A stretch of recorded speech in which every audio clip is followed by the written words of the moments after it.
dreary grey swirls, courtesy of Cos's excessive rereading. But, as she scanned the article in question yet again, a reverential shiver trailed up her back. The spectre. The greatest thief since Cos and her friends had pulled off the Treasure Palace heist last year. The only difference was that nobody had thought to give them a glamorous nickname when 5 jewels suddenly vanished from the Empire exhibition. Cos frowned, thinking of a suitable moniker that could rival the spectres.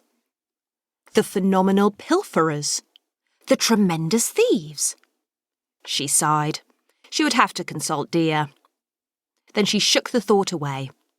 The fact that they, 4 disabled girls and a wayward magician/thief, were responsible for one of the most perplexing criminal mysteries of the last year was a secret they would all have to keep forever. Whoever the spectre was, he definitely wanted his exploits to be noticed. He was currently the most famous criminal in the world.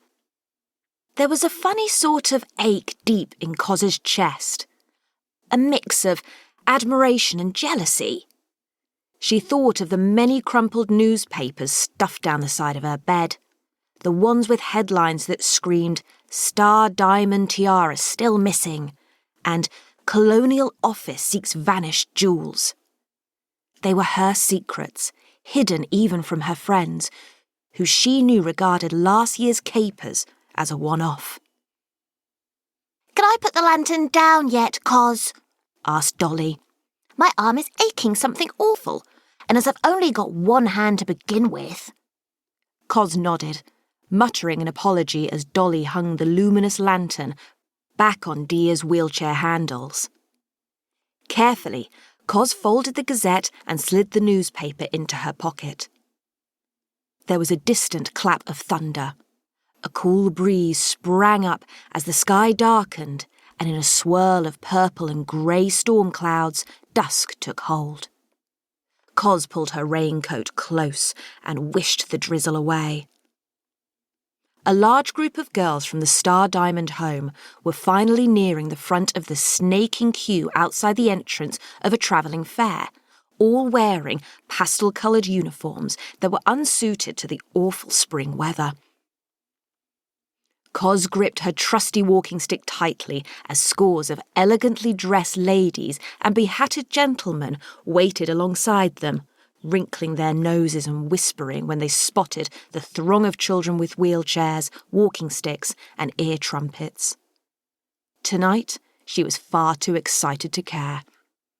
High above her, a twinkling sign that read, "The Spectacular," pierced the soggy gloom.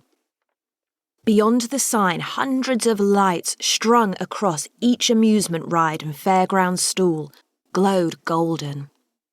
There was a hum in Cos's ears. "Electricity," breathed Diya, "is utterly wonderful." Beside Cos, Mary clutched the illustrated map of the Spectacular that had been handed out as they joined the queue of excited visitors. Mary loved nothing more than a detailed plan where everything was just so. Plotting out possibilities helped her manage panic whirlwinds, a symptom of her hysteria. "There are so many rides," she said, taking out her pen and beginning to make notes on the map. "We'll have to manage our time well if we're to see all the attractions." On Cos's other side, Pearl inked a crimson-striped fairground wagon across her palm. It joined the gleaming amusement rides, the fluttering canvas of the tents, and the illuminated great wheel already painted up her forearm. Cos knew that Pearl was a kaleidoscope of brilliance. Her friend found some noises and smells impossible to bear, preferred to not make eye contact with other people, and created the most wondrous artwork Cos had ever seen. She was never without her paintbrush. "I can't wait to see the art," muttered Pearl dreamily as she added a finishing flourish to an acrobat cartwheeling across her wrist. "Can you imagine someone like us painted into a portrait?" 2 weeks before, Pearl had burst into the dormitory